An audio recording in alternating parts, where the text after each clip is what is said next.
Días para todos. Hoy vamos a revisar un tema bien interesante que aplica mucho para ustedes, que es tener muy en cuenta la vía lagrimal y vamos a hacer la revisión posteriormente a cómo la aplican ustedes cuando están ante un trauma de la vía lagrimal, lo importante que es conocer lo de la vía lagrimal. Entonces, siga adelante, Alejandro, y bienvenido a nuestra rotación de oculoplástica. Listo, profe, muchas gracias. Como mencionaba el doctor Quintero, entonces en la mañana de hoy vamos a hacer la revisión de la anatomía de la vía lagrimal y cuál es la aplicación de esta anatomía sobre pues, los casos de trauma a los cuales vamos a enfrentarnos. Entonces, para comenzar, pues el sistema lagrimal corresponde con una serie de estructuras que van a estar distribuidas entre la órbita y pues también la cara, las cuales van a estar orientadas o destinadas a la producción y secreción de la lágrima, su distribución pues, sobre la superficie ocular y finalmente la evacuación o eliminación de esa lágrima a través del sistema de drenaje en dirección ya hacia la nariz. Entonces, como parte inicial, debemos conocer la fisiología de la película lagrimal, cuya función va a estar dada pues, en torno a la lubricación del ojo. Y esa película lagrimal, a su vez, pues, va a estar compuesta por diferentes elementos. Entonces, como tal, tenemos tres grandes pilares que van a ser una capa mucosa, que es la que está más en relación con el tejido pues, del epitelio corneal y el epitelio de la conjuntiva, la cual va a tener pues una producción esencialmente conjuntival, una capa acuosa que como vemos es la que tiene el volumen más amplio, la cual va a estar formada pues por una contribución directamente de la glándula lagrimal, y una capa lipídica que es la porción más delgada y que está más en relación con la parte más externa de la película, la cual va a tener una producción esencialmente palpebral a través de las glándulas sebáceas que están ubicadas ahí. Y pues esta película lagrimal va a estar distribuida sobre la superficie mediante el parpadeo, y a partir de aquí es que hablamos de un concepto que vamos a desarrollar un poco más adelante, que es el de la bomba lagrimal, la cual conduce pues toda esa lágrima hacia el sistema de drenaje. Entonces, continuando un poco sobre esa producción lagrimal y de cada uno de sus componentes, digamos ese componente mucoso, que es el que les mencionaba, que está más en relación con la superficie ocular, va a ser producido a nivel del epitelio conjuntival por esas células que vemos aquí en la foto de la izquierda, que son células caliciformes, las cuales producen pues, directamente mucina, y esta mucina y en general pues el moco que va a ser parte de la película lagrimal va a tener aparte un contenido proteico importante y de electrolitos. Y pues digamos en cuanto a su dimensión es de más o menos 0,2 o 0,5 micras. Continuamos con la capa acuosa, que es esa capa más de mayor volumen, que es de más o menos 7 micras, y esta va a tener una participación pues, de la glándula lagrimal principal, que vamos a ver con más profundidad ahorita, pero también unas lágrimas accesorias que son, pues están en relación con el fondo de saco o el fornix, que son las glándulas de Krauss, o en proximidad de la placa tarsal, que son las glándulas accesorias de Wolfram. Y por último, tenemos pues ya todo el tema de la producción lipídica a través de glándulas sebáceas, que tenemos como principales sobre el plato tarsal las glándulas de Meibomio, y pues como glándulas accesorias que están en relación con los folículos pilosos, las glándulas de Saiz. Y pues digamos la función ya de esta última capa, que es la lipídica, va a ser la generación de una barrera hidrófoba que permita reducir el grado de evaporación de ese componente acuoso que les mencionaba previamente, y esta pues va a ser la capa más delgada con más o menos 0,1 micras de grosor. Ya entrando en la anatomía de ese sistema productor, que va a estar dado principalmente por esa glándula lagrimal, pues debemos conocer la localización respecto pues a su referencia ósea principal, que es pues con el techo de la órbita, donde esa glándula lagrimal principal va a estar alojada sobre la porción superotemporal del techo de la órbita, y pues a partir de aquí vamos a desarrollar las otras relaciones que tiene esta glándula. Entonces, macroscópicamente, la glándula lagrimal es una estructura con más o menos 20 por 12 por 5 milímetros. Desde el punto de vista funcional, es una glándula exocrina, e histológicamente vamos a distinguir pues, dos tipos principales de células. Unas células que están en relación con un lumen de la unidad funcional, que son células acinares, que como vemos tienen una apariencia cúbica, y alrededor de estas vamos a encontrar distribuidas estas células con apariencia eosinofílica, que son células mioepiteliales, las cuales tienen pues como función o como característica más bien, pues la presencia de distintos tipos de gránulos, como son los gránulos de simógeno, gránulos de lisozima, de lactoferrina e inmunoglobulina A. Volviendo entonces a esas referencias anatómicas que les mencionaba al principio, la glándula lagrimal, pues digamos en su porción o en su localización respecto a al techo de la órbita, podemos dividirla además en dos lóbulos o en dos porciones, que sería un lóbulo orbitario y un lóbulo palpebral, cuya división pues, va a estar determinada por el ala lateral del tendón del músculo elevador del párpado. Y pues digamos como estructura podemos determinar que esa glándula lagrimal va a estar más o menos a unos 5 milímetros del extremo superior de la placa tarsal del párpado superior. Esa glándula lagrimal, entonces, pues, digamos, a partir de su estructura histológica que veíamos al principio, va a formar una serie de dúctulos o ductos que van a discurrir, pues, digamos, hacia la porción temporal del fornix superior para el drenaje de esa lágrima, de esa secreción serosa. Y pues digamos es muy importante tener en cuenta que ese sistema de ductos va a partir desde el lóbulo orbitario y atraviesa el lóbulo palpebral, lo cual es importante ya que cualquier intervención, daño o resección que se haga sobre este lóbulo palpebral pues, va a tener implicaciones al interrumpir ese drenaje que se da hacia pues, ya la conjuntiva. Y adicionalmente, pues podemos encontrar que hay otras relaciones anatómicas, entonces vamos a ver que anteriormente esa glándula lagrimal va a estar en relación con el septo orbitario, pero digamos, si vemos en este corte coronal, digamos, medialmente va a estar en relación pues con el músculo elevador del párpado, que como les mencionaba, va a ser esa división de los lóbulos de la glándula, y lateralmente nos vamos a encontrar, o inferolateralmente nos vamos a encontrar con el músculo recto lateral. Y ya en la parte posterior, pues al igual que el resto de estructuras de la órbita, pues va a estar contenida en medio de esa grasa orbitaria. En cuanto a la irrigación, pues digamos la irrigación de la glándula lagrimal va a estar dada principalmente por una rama de la arteria oftálmica, que es la arteria lagrimal, la cual además va a dar unas ramas también palpebrales laterales y pues va a dar unas ramas que ya se vuelven como hacia las estructuras de la bóveda craneana, que es la arteria meningia recurrente. Y pues digamos, hay que tener en cuenta que igual hay participación de otras vías o pues de otras estructuras vasculares que vamos a revisar acá. Entonces, eh, otra de las arterias que también brinda un importante aporte sanguíneo para la glándula lagrimal es la arteria infraorbitaria, que pues viene acá como una rama de la arteria maxilar que proviene pues a su vez de la carótida externa. Sin embargo, pues no podemos ignorar, digamos, otros tipos de aportes sobre la vía lagrimal que vienen dados por pues, ramas de la arteria facial, que si recordamos viene pues aquí a partir del borde del ángulo de la mandíbula, y digamos llegando hacia las estructuras de los huesos nasales, pasando lateral, posterior y luego superiormente respecto a los huesos propios de la nariz, se va a convertir en la arteria angular que va a dar pues un punto de referencia, ya que es la encargada de la irrigación del saco lagrimal. Y a su vez también pues, reconocer el sistema de irrigación del párpado, pues digamos que va a tener como dos grandes sistemas, un sistema proveniente de la arteria facial y un sistema proveniente pues, de toda esa irrigación orbitaria, los cuales finalmente se van a anastomosar y pues digamos acá tener en cuenta esa estructura pues que es la arcada de la arteria marginal, perdón, la arcada arterial marginal, la cual pues va a estar ubicada más o menos unos 3 milímetros respecto al borde libre del párpado, pues digamos que va a tener todo ese aporte sanguíneo sobre pues, las estructuras del párpado, incluido pues el músculo de Müller y las demás estructuras pues, tarsales que también van a ser importantes en cuanto al abordaje que vamos a realizar desde el punto de vista quirúrgico. Y pues aquí lo mencionó pues así por encima, el drenaje venoso sigue más o menos la misma disposición. En cuanto pues a la glándula lagrimal, pues va a tener más o menos como ese mismo recorrido, pero pues va a drenar a través de la vena oftálmica superior, que si recordamos sale a través de la fisura orbitaria superior.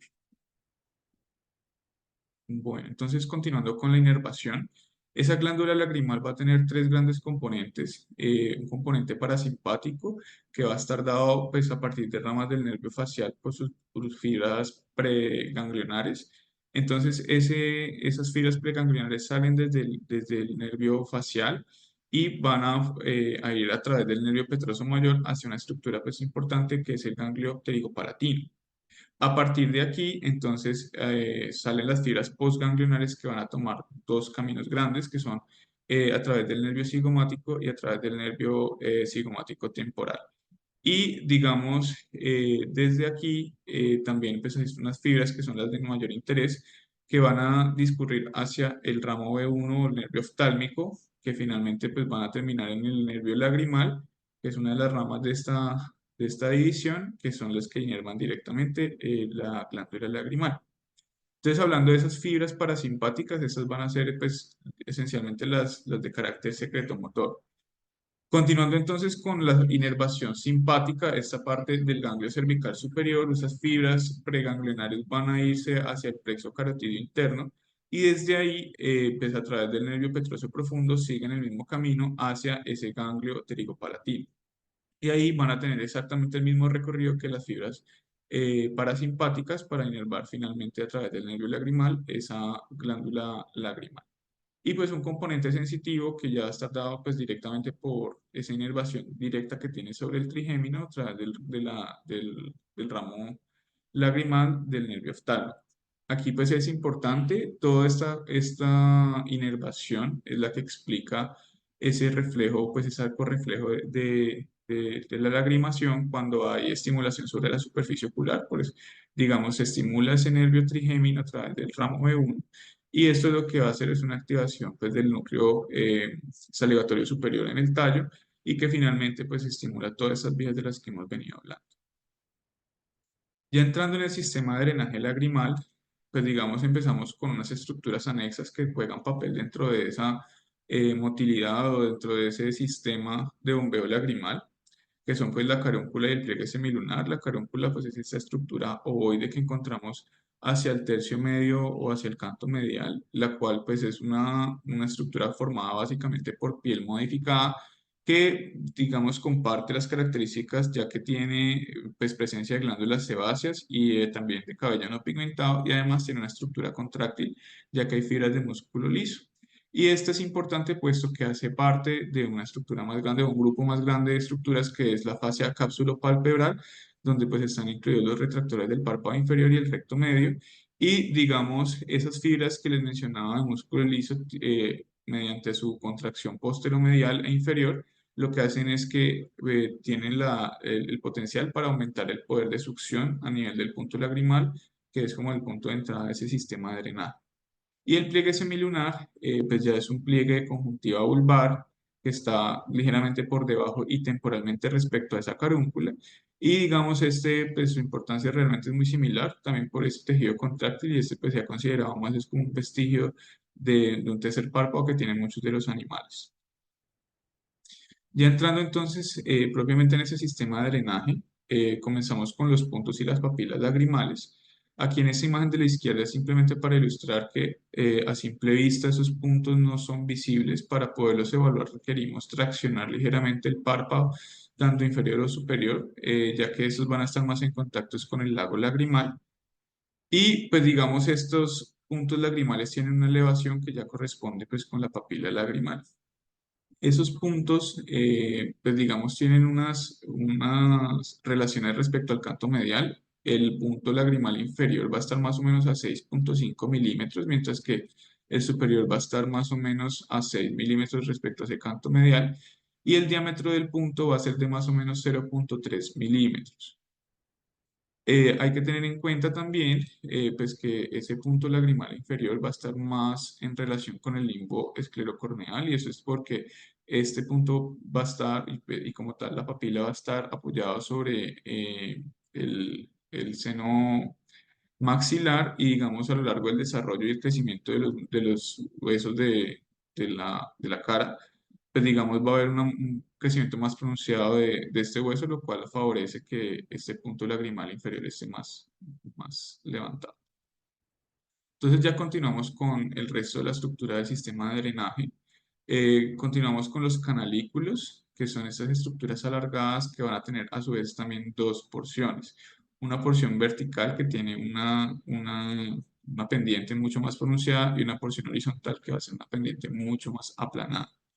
Digamos, en cuanto a las dimensiones, esa porción vertical va a ser de más o menos unos 2 milímetros y la porción horizontal va a ser de aproximadamente 8 milímetros. Y pues digamos, esta internamente tiene un diámetro que suele ser más bien estrecho, que va entre los 1 y los 2 milímetros hasta que se fusiona aquí a nivel del canalículo común. Hablando de ese canalículo común, es importante tener en cuenta, en la mayoría de los pacientes, de los individuos, va a existir el canalículo, más o menos en el 90% de los casos, pero en ese 10% restante, estos canalículos pueden llegar al saco lagrimal de forma independiente. Eh, digamos desde el punto de vista histológico, estos canalículos tienen presencia también de células caliciformes y ocasionalmente presentan cilios, pero digamos esas células caliciformes ya no van a estar encargadas de la producción de mucina y pues digamos podemos hacer también la distinción de una sustancia propia en el tejido de estos canalículos, los cuales tienen unas fibras de colágeno importantes y también fibras elásticas que favorecen pues todo ese movimiento de la película lagrimal a su interior. Ya entonces continuamos este canalículo común, perdón, otra parte importante pues, de esas estructuras es la proporción del drenaje de la lágrima que recibe cada uno. La mayoría pues, va a estar dada a través del canalículo inferior, pues, del punto y canalículo inferior, entre el 80 y el 90%, y una menor proporción, entre el 10 y el 20%, va a estar dada por el canalículo y el punto pues, superiores. Entonces ya luego llegamos a esta estructura que es el canalículo común y ahí ya vamos a entrar a una porción mucho más dilatada que es el saco lagrimal. Ese saco lagrimal va a tener como tal dos porciones, un fondo y un cuerpo. Y pues digamos el cuerpo es la más amplia que es de más o menos 10 milímetros y el saco, el fondo del saco va a ser de más o menos entre 3 y 5 milímetros. Y ese saco lagrimal se continúa pues con una porción más estrecha que es el conducto nasolagrimal, la cual va a estar en relación pues con un conducto óseo y pues hablando propiamente del sistema de drenaje pues hablamos de una porción membranosa donde la porción intraósea que está pues da directamente con ese conducto va a ser de aproximadamente 12 milímetros y una porción meatal que es la que ya está en contacto con el meato pues nasal inferior va a ser de aproximadamente 5 milímetros.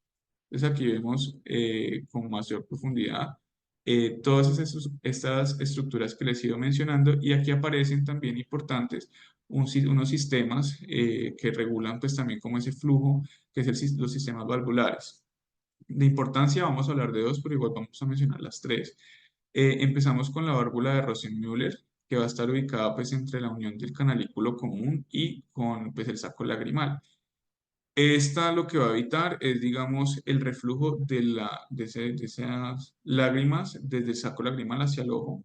Y, pues, digamos, lo que se ha encontrado en los estudios morfológicos es que no se trata de una válvula real, sino de que hay una angulación la cual evita que se dé ese reflujo. Y, pues, digamos, volviendo ya sobre el saco lagrimal, pues, esta es una estructura, como les mencionaba, es un poco más grande respecto a lo que estábamos viendo al momento de hablar de los canalículos, en su estado basal normalmente está semicolapsado y va a tener más o menos 2 milímetros de ancho. Eh, Desde el punto de vista histológico, este saco lagrimal tiene dos grandes componentes principales, un componente columnar que es superficial y un componente plano profundo, y la pared lo que se ha encontrado es que tiene una apariencia pues similar a un tejido glandular, pero pues que tiene ya más es su función netamente sobre el drenaje. Y este conducto nasolagrimal, como les mencionaba, pues ya es un estrechamiento, ese estrechamiento más marcado que logra distinguir pues el saco del conducto, es la que se denomina válvula de Krauss, la cual no tiene pues realmente algún efecto o alguna función particular, sino que pues lo que se ha encontrado es que deja una impresión ósea sobre pues ese conducto nasolagrimal óseo, entonces por eso se ha determinado como una válvula. Y pues digamos, ya hablando de ese conducto nasolagrimal, como les mencionaba, es ya donde se dirige toda esa lágrima hacia el cornete del meato nasal inferior para su drenaje, pues ya hay la dilución de la lágrima. Y aquí encontramos la última estructura valvular, que es la válvula de Hasner, la cual regula pues el paso de la lágrima ya hacia el cornete inferior. Volviendo un poco sobre el saco lagrimal, este es el que va a tener como una de las relaciones sociales más importantes, ya que este va a estar contenido sobre esta estructura que es la fosa del saco lagrimal.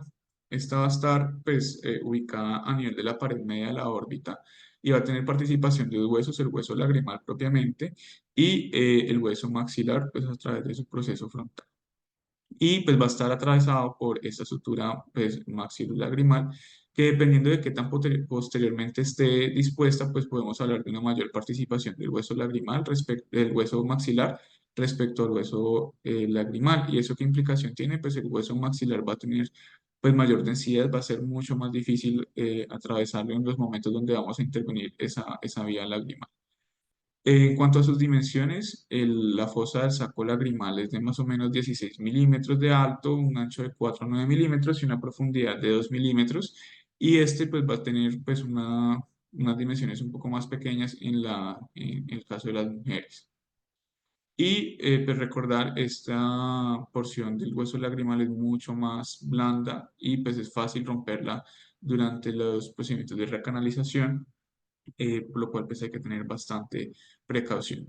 Y dentro de esta fosa lagrimal vamos a encontrar también dos referencias importantes que son las crestas de la fosa lagrimal, una cresta posterior y una cresta anterior, las cuales tienen relación con esa estructura que es el tendón cantal medial.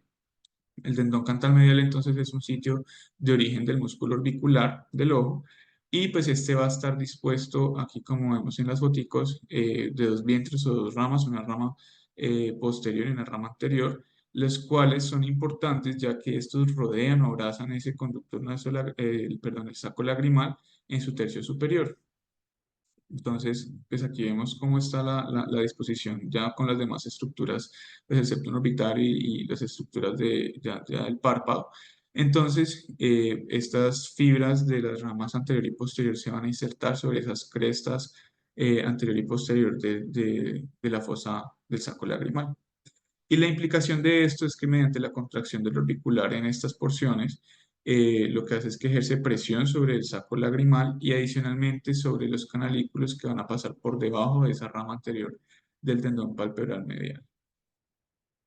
Y a partir de ahí es que ya hablamos de este concepto que es el de la bomba lagrimal, la cual explica cómo se da toda esa mecánica para el drenaje de la lágrima. Entonces, con el parpadeo normal y durante las propiedades físicas normales de la lágrima, donde tiende a evaporarse un gran componente acuoso, la lágrima se va a disponer hacia los márgenes palpebral superior e inferior. Y a partir de ahí, con el cierre palpebral, pues hay una contracción de dos componentes de ese músculo orbicular, un componente pretarse del componente palpebral directamente. Entonces, eso lo que va a favorecer es que haya una horizontalización de los canalículos, aparte pues de la compresión sobre el saco lagrimal. Y esto pues lo que favorece es que haya una presión positiva en dirección, pues primero hacia el canalículo y luego el saco, que va a dirigir toda esa secreción lagrimal ya hacia el conducto nasolagrimal y su drenaje hacia la nariz. Y finalmente, cuando ya tenemos una apertura palpebral, se relaja ese músculo orbicular, lo que hace es que genera una presión negativa al distender ese saco lagrimal, lo cual hace que la lágrima pues se dirija desde el canalículo hacia el saco lagrimal y quede ahí pues en la medida en que se haga todo ese proceso mecánico del parpadeo. Y ya, digamos, para tener en cuenta también, no podemos hablar solamente de la anatomía de la vía lagrimal sin hablar de esas relaciones que tiene con la anatomía nasal. Si recordamos, pues la cavidad nasal va a estar, pues digamos, limitada en dos porciones en condiciones normales iguales mediante esa estructura cartilaginosa, que es el tabique nasal, pero pues digamos en individuos que tengan una marcada desviación de ese tabique, pues eso nos va a limitar mucho la visualización que podamos tener de las estructuras de la pared lateral de la nariz que van a ser las importantes para nuestro abordaje. Esas estructuras corresponden con esas tres formaciones que son los cornetes que van superior, que tiene pues realmente una formación muy, pues bastante, eh, ¿cómo dijera? Rudimentaria, el cornete medio y el cornete inferior, y por debajo pues de estas formaciones vamos a encontrar los meatos que son espacios. Y pues digamos desde el punto de vista funcional, recordando que estos están ahí porque son los que favorecen la formación de un flujo turbulento del aire desde pues la narina hacia ya el resto de la vía aérea superior. Y aquí visto en otra cara, entonces lo que nos vamos a centrar va a ser principalmente en el cornete medio, el cornete inferior. En el cornete medio puesto que, digamos, su porción más anterior va a estar en relación con pues, virtualmente con la localización del saco lagrimal y adicionalmente porque este cornete medio pues, va a estar en relación con una estructura muy importante que es la lámina papirácea del hueso etmoidal, digamos la cual es importante ya que durante la manipulación de toda esa vía lagrimal, esa lámina papirácea es bastante susceptible a romperse y pues digamos, siendo una estructura tan delgada y va a estar en relación con pues todo ese seno etmoidal que va a estar altamente neumatizado. Y ya en el caso del cornete inferior, como vemos acá, si seccionáramos esos cornetes, pues este va a estar en relación con la emergencia de ese conducto nasolagrimal, que es finalmente donde drena toda esa lágrima de la que hemos venido hablando. Ya entrando entonces en la evaluación y la reparación quirúrgica de esos casos de trauma y centrándonos en el desgarro canalicular traumático, pues digamos, para empezar, el desgarro o laceración canalicular se trata de una lesión que es de carácter súbito, donde va a haber pues, un daño en ese sistema de drenaje especial, específicamente del canalículo. Y pues tener en cuenta que el párpado como estructura, pues digamos, es muy diferente, perdón, el sistema y el canalículo o el canto medial va a ser una estructura bastante distinta del resto del párpado, ya que este no va a estar asociado directamente con una estructura tarsal. Entonces, cuando hablamos de los casos de trauma y cuando tengamos, digamos, una cinemática donde hay una fuerza importante que logre desplazar esa porción medial del párpado desde el canto medio, donde, pues, como pudimos ver, hay una fuerte o una marcada adhesión dada por esas estructuras musculares. Lo que esto pues, va a favorecer es que haya una avulsión del tejido de esa cara medial del párpado. En ese orden de ideas, entonces podríamos clasificar ese trauma canalicular en dos grandes grupos. Un trauma directo, el cual va a estar principal dado por un mecanismo penetrante y entre esos podemos ver pues, la ocurrencia mediante diversos tipos de cuerpos extraños como pueden ser de vidrio, metálicos, incluso materia orgánica, que es importante tener en cuenta por la contaminación y pues que no es infrecuente las mordeduras de perro. En estos casos, la mordedura de perro aumenta muchísimo la probabilidad de lesión canalicular. Se ha comparado más o menos un 36,5% cuando son por mordeduras de perro versus un 3,6% de probabilidad cuando es por otras causas. Y en el otro lado tenemos el trauma canalicular indirecto que va a estar generalmente asociado con heridas mucho más extensas, digamos traumas de tipo contundente como puñetazos o pinchazos con el dedo, pero lo más frecuente aquí van a ser lesiones difusas donde no podemos ignorar pues todo lo que sucede en temas de accidentes de tránsito o caída, donde pues además vamos a encontrar la asociación pues con fracturas de la pared orbitaria o pues con politraumatismo ya en otros lugares del cuerpo. En cuanto a los factores de riesgo, se han definido tres grandes. Por una parte tenemos la edad. El trauma canalicular va a ser mucho más frecuente en niños o en adultos jóvenes. Y en el caso de heridas faciales, pues digamos, vamos a encontrar asociación con laceraciones o desgarros a nivel del sistema canalicular en el 20% de los casos. Los niños con mayor susceptibilidad para ese tipo de lesiones van a ser los menores de 4 años y pues estos son los que van a estar más en relación pues, con el riesgo por mordedura de perro. El grupo etario que tiene el menor eh, riesgo para ese tipo de traumas son los pacientes con mediana edad y este riesgo se aumenta nuevamente en los pacientes ya ancianos, ya que esos van a tener una mayor propensión para caerse. En cuanto a la distribución por sexo, es mucho mayor en los hombres que en las mujeres y eso tiene relación ya con los factores de exposición ambiental. Todos los tipos de trauma contundente y pues todas esas condiciones violentas pues son mayores en los hombres. Igualmente pues también podemos considerar el uso de ganchos anzuelos, el uso de tóxicos que puedan condicionar una caída o pues también esas condiciones violentas. Se ha escrito también en el trauma obstétrico estos desgarros a través del canal de parto y como complicación quirúrgica de procedimientos que ya estemos realizando sobre pues, la cara o directamente pues, sobre las estructuras del parto. Entonces ya entramos en la identificación del desgarro. Esta pues se puede hacer y generalmente es una visualización directa. Sin embargo, pues digamos en muchos casos donde encontramos un desplazamiento lateral importante de esas estructuras del canto medial, donde pues ya va a ser altamente diciente de ese trauma canalicular. Esto lo que va a dificultar es más que la identificación del borde proximal, la identificación del borde distal del desgarro. Entonces lo que vamos a hacer, y pues digamos una de las ayudas que tenemos es el uso de las sondas de Bowman, es primero pues hacer una limpieza adecuada de la herida, identificando pues un tejido que va a ser más bien circular o blanquecino alrededor de un tejido pues mucoso que va a ser más rosado.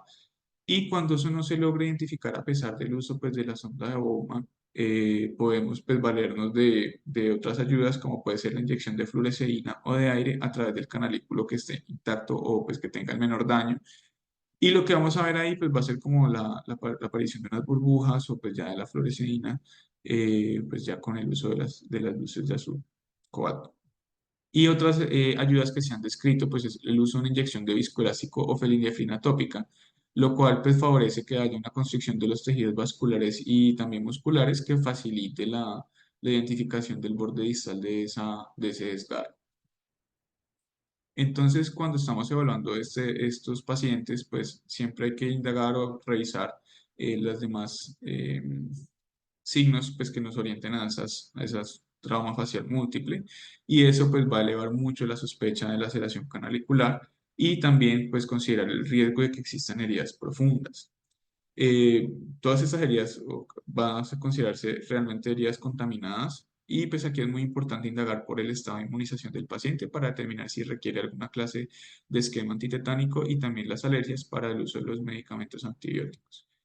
En cuanto a la sospecha de cuerpo extraño retenido, pues digamos es importante hacer también una evaluación muy completa del globo ocular y los anexos, ya que pues digamos no es infrecuente encontrar, pues especialmente en esos traumas indirectos, problemas como el estallido ocular, pues que va a ser realmente la emergencia en el manejo de estos pacientes y no propiamente pues el desgarro de la vía lagrimal. Y frente a esta sospecha que tengamos de cuerpos extraños retenidos, pues aquí es donde cobra utilidad el uso de imágenes diagnósticas como la tomografía de órbitas. Entonces, a partir de aquí surge una pregunta y es, para preservar esa vía de drenaje lagrimal, ¿cuál sería la importancia de posicionar un soporte de silicona, que es como la estructura que nos va a dar más la mano en estos casos? Y la respuesta está en que, digamos, en medio de todo ese proceso inflamatorio y posteriormente ese proceso cicatricial, toda esa vía de drenaje va a ser susceptible al colapso y al cierre finalmente, lo cual pues podría tener ya implicaciones a nivel de síntomas del paciente como epífora y pues ya el resto de condiciones de la superficie ocular que conocemos. Entonces, para eso ya entramos propiamente en el procedimiento de la reparación conalicular, cuyo objetivo va a estar dado principalmente en reunir los bordes desgarrados de la mucosa del canalículo que pues tenga una adecuada alineación anatómica. Frente a eso hay que tener en cuenta pues que la reparación inmediata no es mandatoria, como les mencionaba en las diapositivas previas. Primero hay que descartar cualquier otro grado de lesión sobre el globo ocular o que pueda poner en riesgo la visión del paciente. Y frente a eso, pues lo que se ha encontrado en series de casos de pacientes es que se ha logrado una reparación exitosa sin mayores efectos pues, negativos hasta 72 horas después del trauma. Y pues incluso se han reportado pacientes con esa reparación exitosa después de 5 días tras la lesión inicial. Volviendo un poco sobre ese proceso cicatricial que mencionaba frente a la importancia de esas sondas de silicona, los pacientes que no se repara nunca esa vía lagrimal, ese sistema de drenaje, presentan más o menos un 50% de oclusión y esto pues, se va a dar especialmente en pacientes jóvenes. Cuando hablamos de desgarros monocanaliculares, realmente el pronóstico suele ser un poco impredecible. Como hay pacientes que no se reparan, como hablamos aquí, ese 50%, y no desarrollan ningún síntoma secundario, pues por el drenaje que se da por el resto del sistema, pues igual puede suceder. Y también tener en cuenta que a pesar de que hagamos una reparación adecuada y pronta de estas lesiones, igual pueden complicarse y puede haber obstrucción, estenosis y un flujo lagrimal aberrante que requiera más adelante de una intervención sobre esa vía lagrimal. Entonces vamos a hablar de tres técnicas para la reparación de ese sistema canalicular y de la vía lagrimal. Estos van a ser dos técnicas que van a ser pues, una intubación bicanalicular y la otra que va a ser una intubación monocanalicular. Y las tres comparten pues unos pasos comunes que son ya como la preparación del paciente, ya de la preparación de la vía para realizar todo el proceso de intubación.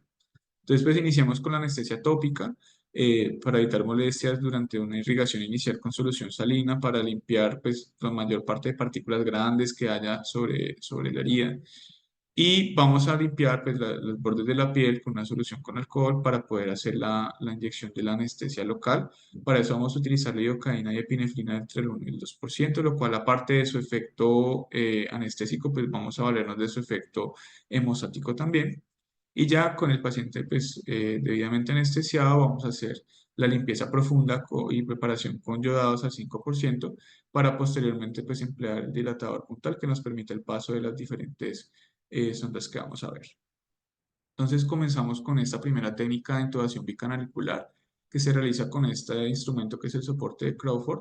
Este pues es, como vemos, una estructura que tiene dos bordes o dos varillas que tienen pues un diámetro de 0,7 milímetros y pues una dimensión de más o menos 40 milímetros de longitud. Y esa se continúa ya con una sonda pues, de silicona que tiene un diámetro un poquito mayor de 1 milímetro.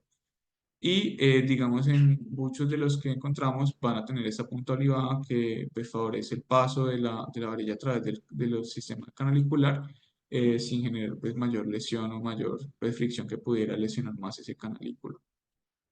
Entonces, ya propiamente en la técnica lo que hacemos es que identificando ese borde proximal de la herida, se hace el paso inicial de la varilla y luego, pues ya una vez identificado el borde distal, se pasa nuevamente. Aquí, pues recordar la angulación que tiene ese saco lagrimal, que no es directamente paralela al eje sagital del paciente, sino que tiene una angulación mayor como hacia 118 grados. Y aquí, pues ya hacemos el paso hacia el conducto nasolagrimal y finalmente hacia la nariz. Luego se hace exactamente lo mismo sobre el canalículo que está intacto y pues digamos ya habiendo pues logrado pues todo, sacar las sondas de silicona a través de la nariz, pues lo que vamos a hacer es el afrontamiento de la mucosa del canalículo. Para eso utilizamos una sutura absorbible, generalmente de Vicryl 6 ceros. Se hace primero el afrontamiento de la mucosa canalicular y ya luego el afrontamiento pues del resto de los tejidos musculares y finalmente de la piel. Perdón, se utiliza 7 ceros en la mucosa canalicular y 6 ceros ya se puede utilizar en piel. Y aquí pues lo que vemos es como la aproximación de esa mucosa canalicular, se utilizan puntos, pues describían como puntos en colchonero y pues finalmente lo que vamos a hacer es cortar las varillas y se pueden anudar los dos extremos de la sonda, pues que no queden visibles, que queden contenidas dentro de la nariz, ya que eso puede generar bastante molestia sobre el paciente y teniendo la precaución de no anudarlas pues con mucha presión porque esto puede también desviar o generar tracción sobre el saco y sobre el conducto nasolagrimal. Continuamos con la intubación con la sonda o soporte en cola de cerdo, que es este instrumento. Lo que vemos es que tiene una circunferencia y aquí en la punta no se alcanza a ver muy bien, pero aquí hay como un orificio a través del cual vamos a pasar una sutura. Estas sondas en cola de cerdo pues tienen diferentes medidas con base en la circunferencia que forman. Tenemos de 11, de 8 y de 7 milímetros y estas pues normalmente vienen así pues con sonda en ambos extremos.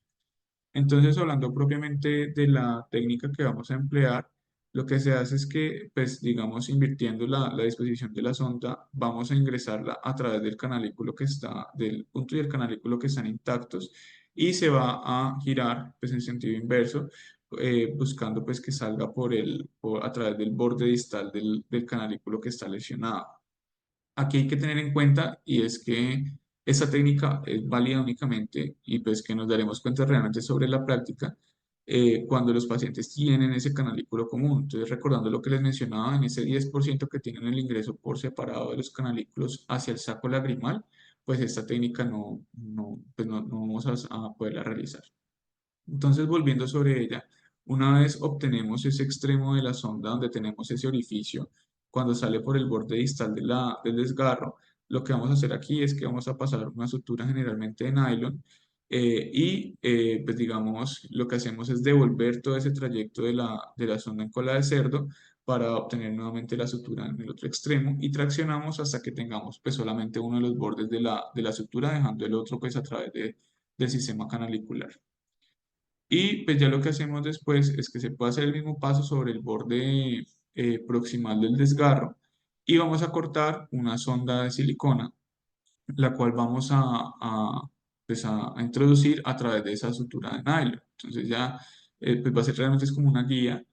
Vamos a introducir la sonda a través del sistema canalicular hasta pues ya afrontar esos dos bordes del desgarro y finalmente pues vamos a anudar los dos extremos de la sutura que, de modo que me permitan pues aquí tener los bordes de la sonda ahí afrontados.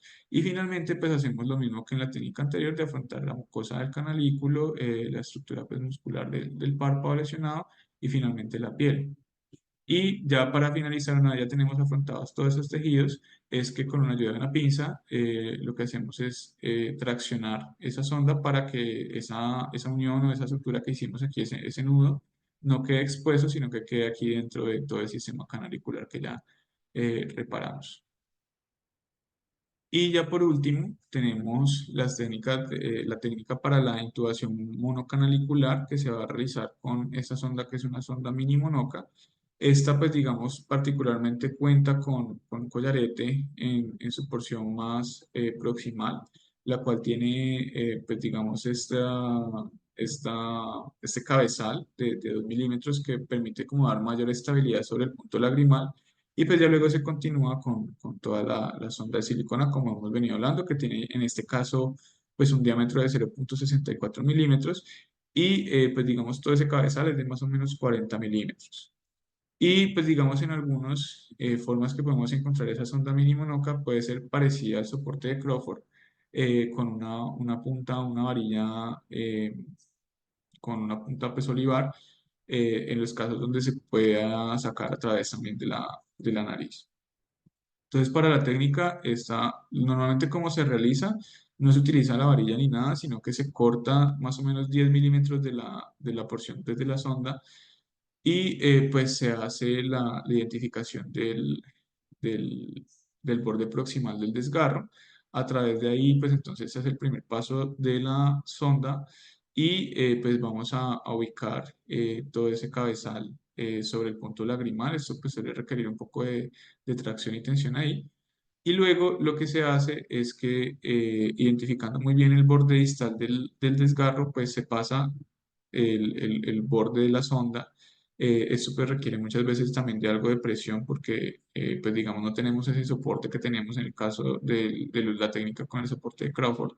Y aquí pues digamos se va a pasar una sutura alrededor del borde desgarrado para fijar esa sonda y pues que no se vaya a mover de ahí. Finalmente, pues ya ubicado y fijada la sonda, pues lo que se hace ya es el afrontamiento del tejido de la mucosa canalicular y ya la reparación del músculo y finalmente pues de la piel. Ya para los cuidados postoperatorios, entonces estos pacientes los vamos a dejar cubiertos pues con un buen antibiótico durante una semana y pues para tener en cuenta esas sondas y esos soportes hay que retirarlos. Generalmente se hace el retiro a los 6 meses.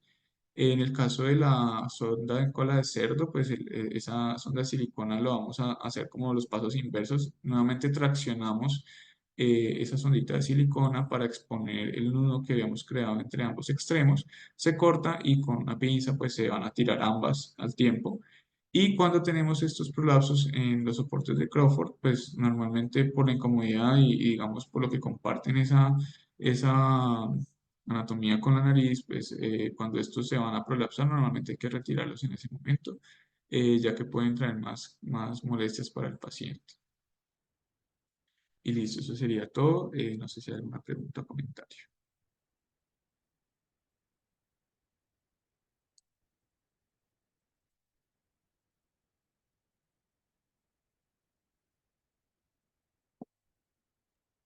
Bueno, muy bien. Ok, voy a poner el,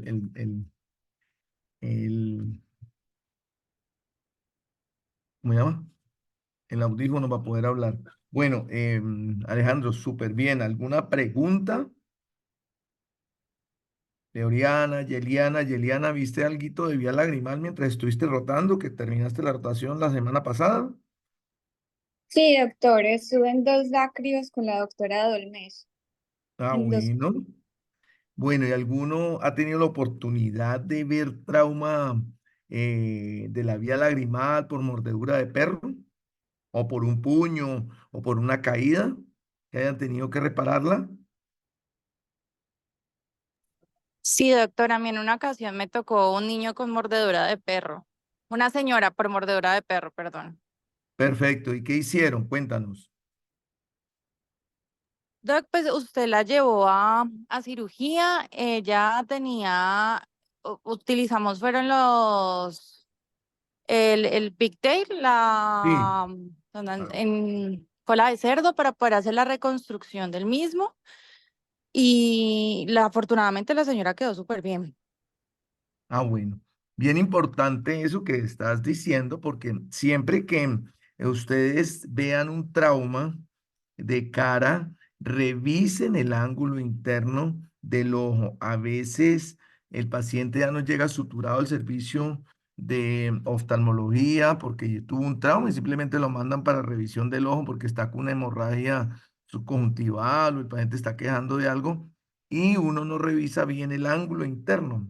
Cuando tengan ese antecedente, que ha sido un puño, que ha sido un gancho, que ha sido un perro, cualquier cosa, a veces hay unas lesiones muy sutiles y solamente los oftalmólogos nos damos cuenta de eso porque a veces se ven como si estuvieran perfectamente alineadas.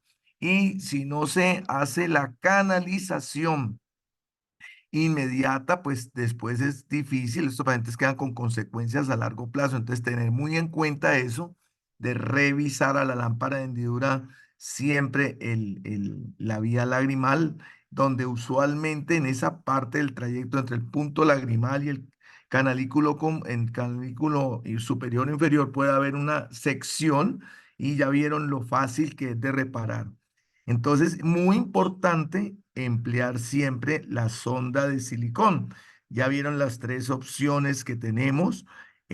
Tal vez la que más empleamos en la clínica de oftalmología es la de cola de cerdo, donde si hay un tramo distal, uno puede, metiendo la sonda de cerdo del lado sano hacia el lado de la lesión, entonces uno puede canalizar y muy fácil reparar la vía lagrimal y después sutura el párpado, hace un buen afrontamiento.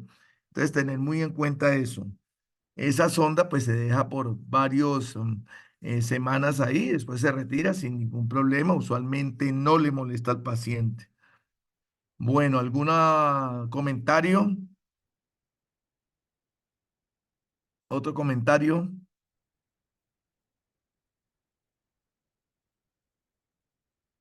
Hay otra cosa que mostró Alejandro que me gustó mucho, que para que ustedes que están evaluando pacientes de blefaroplastia, a veces la porción lateral de la glándula lágrima, la porción, como tiene dos porciones, hay una porción herniada.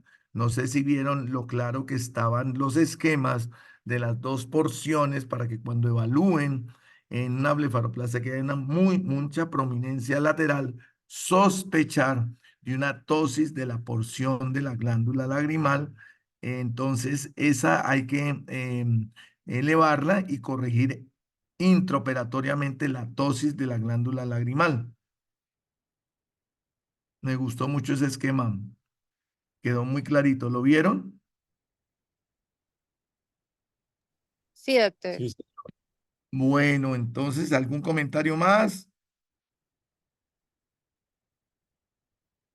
Bueno, entonces, para todos, bueno, feliz regreso después de la semana de receso para todos.